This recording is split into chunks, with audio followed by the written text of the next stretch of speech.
ಎಲ್ಲರಿಗೂ ಶರಣಾರ್ಥಿಗಳು.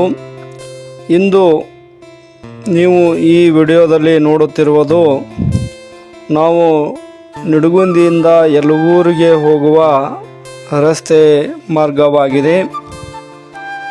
ಓಂ ಮನೋಜವಂ ಮಾರುತತುಲ್ಯವೇಗಂ ಜಿತೇಂದ್ರಿಯಂ ಬುದ್ಧಿಮಾತಾ ವರಿಷ್ಠಂ ವಾತಾತ್ಮಜಂ ವಾನರಯೋತಾ ಮುಖ್ಯಂ ಶ್ರೀರಾಮದೂತಂ ಶಿರಸಾ ನಮಾಮಿ. ಬುದ್ಧಿಬರ್ಲಂ ಯಶೋಧೈರ್ಯಂ ನಿರ್ಭಯತ್ವಂ ಆರೋಗತಃ ಅಜಾಡಂ ವಾಕ್ಪಟುತ್ವಂ ಚ ಹನುಮಂತ ಸ್ಮರಣಾದ್ಭವೇತಂ ಎಂದು ಶ್ರೀ ಹನುಮಂತ ದೇವರ ಮಂತ್ರವನ್ನು ಪಠಿಸುತ್ತಾ ಇಂದು ಬನ್ನಿ ನಾವೆಲ್ಲರೂ ಸುಕ್ಷೇತ್ರ ಯಲಗೂರಿಗೆ ಹೋಗಿ ಶ್ರೀ ಯಲಗೂರೇಶ್ವರ ದೇವರ ದರ್ಶನವನ್ನು ಪಡೆದುಕೊಂಡು ಪವಿತ್ರ ಪಾವನರಾಗೋಣ. ಕರ್ನಾಟಕ ರಾಜ್ಯದ ವಿಜಯಪುರ ಜಿಲ್ಲೆಯ ನಿಡಗುಂದಿ ತಾಲೂಕಿನ ಯಲಗೂರು ಎಂಬ ಗ್ರಾಮದಲ್ಲಿ ಈ ಯಲಗೂರೇಶ್ವರ ದೇವಸ್ಥಾನವಿದೆ.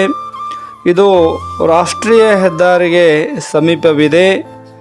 ಅಂದಾಜು ನಿಡಗುಂದಿಯಿಂದ 3 ಕಿಲೋಮೀಟರ್, ಆಲಮಟ್ಟಿಯಿಂದ 5 ಕಿಲೋಮೀಟರ್ ದೂರದಲ್ಲಿರುವ ಈ ಪುಣ್ಯ ಕ್ಷೇತ್ರವು ಕೃಷ್ಣಾ ನದಿ ದಂಡೆಯಲ್ಲಿ ಬರುವ ಒಂದು ಸುಕ್ಷೇತ್ರವಾಗಿದೆ. ಈ ದೇವರ ಪೌರಾಣಿಕ ಹಿನ್ನೆಲೆಯನ್ನು ನೋಡುವುದಾದರೆ ಈ ಕ್ಷೇತ್ರವು ತ್ರೇತಾಯುಗಕ್ಕೆ ಸಂಬಂಧಿಸಿದ್ದೆಂದು ನಂಬಲಾಗಿದೆ. ವನವಾಸದ ಸಮಯದಲ್ಲಿ ಶ್ರೀರಾಮನು ಈ ಸ್ಥಳಕ್ಕೆ ಭೇಟಿ ನೀಡಿದ್ದನೆಂದು ಮತ್ತು ಅವನ ಆಜ್ಞೆಯಂತೆ ಶ್ರೀ ಹನುಮಂತನು ಇಲ್ಲಿ ನೆಲೆಸಿದನೆಂದು ಪುರಾಣಗಳು ಹೇಳುತ್ತವೆ. ಈ ಊರಿನ ಹೆಸರಿನ ಅರ್ಥ ಯಲಗೂರು ಎಂಬ ಹೆಸರು 7 ಊರಿನ ಈಶ ಯಲಗೂರೇಶ, ಅಂದರೆ ಈ 7 ಗ್ರಾಮಗಳಿಗೆ ಈ 7 ಊರುಗಳು ಎಂಬ ಹೆಸರಿನಿಂದ ಯಲಗೂರು ಎಂಬ ಹೆಸರು ಬಂದಿದೆ ಎಂದು ಹೇಳಲಾಗುತ್ತದೆ. ಈ ಯಲಗೂರೇಶ ಸುತ್ತಮುತ್ತಲಿನ 7 ಹಳ್ಳಿಗಳಿಗೆ ಒಡೆಯನಾಗಿದ್ದಾನೆ. ಆ 7 ಹಳ್ಳಿಗಳು ಯಾವುವು ಅಂದರೆ ಯಲಗೂರು, ಬೂದ್ಯಾಳ, ಮಸೂತಿ, ಚಂದ್ರಗಿರಿ, ಅರಳದಿನ್ನಿ, ಕಾಶಿನಕುಂಟೆ, ನಾಗಸಂಪಿಗೆ. ಹೀಗೆ ಈ 7 ಹಳ್ಳಿಗಳ ಗ್ರಾಮಸ್ಥರ ಕುಲದೈವನಾಗಿರುತ್ತಾನೆ. ಈ ಗ್ರಾಮದ ಹನುಮಂತ ದೇವರು ಶ್ರೀ ಯಲಗೂರೇಶನಿಗೆ ಪ್ರತಿನಿತ್ಯ ಪೂಜೆ ಇದ್ದು, ಕಾರ್ತಿಕ ಮಾಸದಲ್ಲಿ ಕಾರ್ತಿಕೋತ್ಸವವು ಬಹಳಷ್ಟು ವಿಜೃಂಭಣೆಯಿಂದ ಜರುಗುತ್ತದೆ. ಅಲ್ಲದೆ ಚೈತ್ರ ಮಾಸದ ಶ್ರೀರಾಮನವಮಿ ಉತ್ಸವ, ಹನುಮ ಜಯಂತಿಯನ್ನು ಸಹ ಅತ್ಯಂತ ಭಕ್ತಿ ಭಾವಗಳಿಂದ ಆಚರಿಸಲಾಗುತ್ತದೆ. ಈ ಆಂಜನೇಯ ಸ್ವಾಮಿ ಸನ್ನಿಧಿಯು ಭಕ್ತರ ಸಕಲ ಇಷ್ಟಾರ್ಥಗಳನ್ನು ಈಡೇರಿಸುವ ಪುಣ್ಯ ಕ್ಷೇತ್ರವೆಂಬುದು ಎಲ್ಲರ ನಂಬಿಕೆಯಾಗಿದೆ. ಈ ಪುಣ್ಯಕ್ಷೇತ್ರದ ತಾಯ್ತಗಳನ್ನು ಸಕಲ ಪೂಜಾ ವಿಧಾನಗಳೊಂದಿಗೆ ಧರಿಸಿದ್ದಲ್ಲಿ ಎಲ್ಲ ಸಂಕಷ್ಟಗಳು ಪರಿಹಾರವಾಗುತ್ತವೆ ಎಂಬುದು ಅನುಭವಿಗಳ ಮಾತಾಗಿದೆ. ಈ ಹನುಮಂತ ದೇವರು ಶ್ರೀ ರಕ್ಷೆಗಾಗಿ ಅರಸಿ ಬರುವ ಭಕ್ತರಿಗೆ ಅಭಯ ನೀಡುತ್ತಾ ನಿಂತಿರುವ ಈ ಭವ್ಯ ಮೂರ್ತಿ ನಿಜಕ್ಕೂ ಯಲಗೂರನ್ನು ಒಂದು ಪರಮ ಕ್ಷೇತ್ರವನ್ನಾಗಿಸಿದೆ.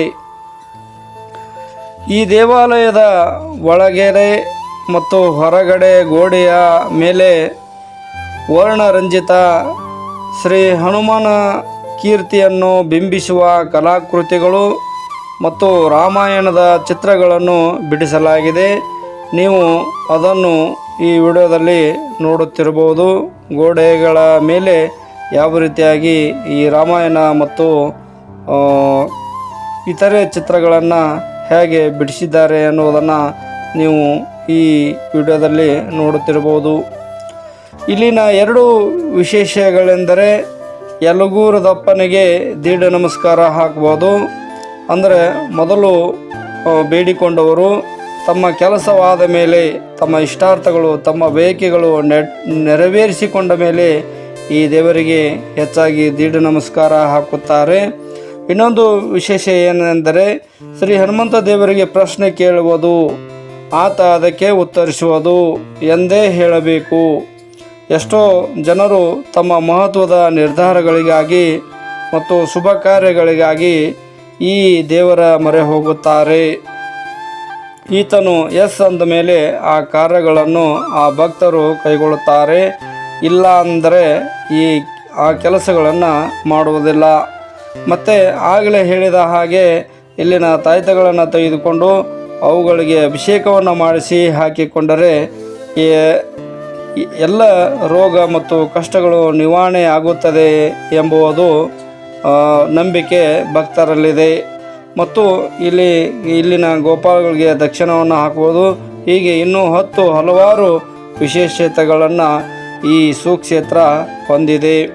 ಒಟ್ಟಿನಲ್ಲಿ ಈ ಹನುಮಂತ ದೇವರು ಈ ಭಾಗದ ಆರಾಧ್ಯ ದೇವರಾಗಿರುತ್ತಾನೆ. ನಾಡಿನ ಎಲ್ಲ ಕಡೆಯಿಂದಲೂ ಭಾಳಷ್ಟು ಭಕ್ತರು ಇಲ್ಲಿಗೆ ಬರುತ್ತಾರೆ. ವಿಶೇಷವಾಗಿ ಹಬ್ಬ, ಹುಣ್ಣಿಮೆ, ಅಮಾವಾಸ್ಯೆ ಮತ್ತು ಶನಿವಾರದಂದು ಈ ದೇವರ ದರ್ಶನಕ್ಕೆ ಭಕ್ತಾದಿಗಳು ಬರುತ್ತಾರೆ. ಪ್ರತಿನಿತ್ಯಲೂ ಕೂಡ ಭಕ್ತಾದಿಗಳು ಈ ದೇವರ ದರ್ಶನಕ್ಕೆ ಬರುತ್ತಿರುತ್ತಾರೆ. ಕೋರವಾರ ಹನುಮೇಶ ಮತ್ತು ಯಲಗೂರು ಹನುಮಂತ ದೇವರು ಇವರಿಬ್ಬರು ಅಣ್ಣ ತಮ್ಮಂದಿರೆಂದು ಭಕ್ತರು ಹೇಳುತ್ತಿರುತ್ತಾರೆ. ಎಲ್ಲರಿಗೂ ಶರಣಾರ್ಥಿಗಳು.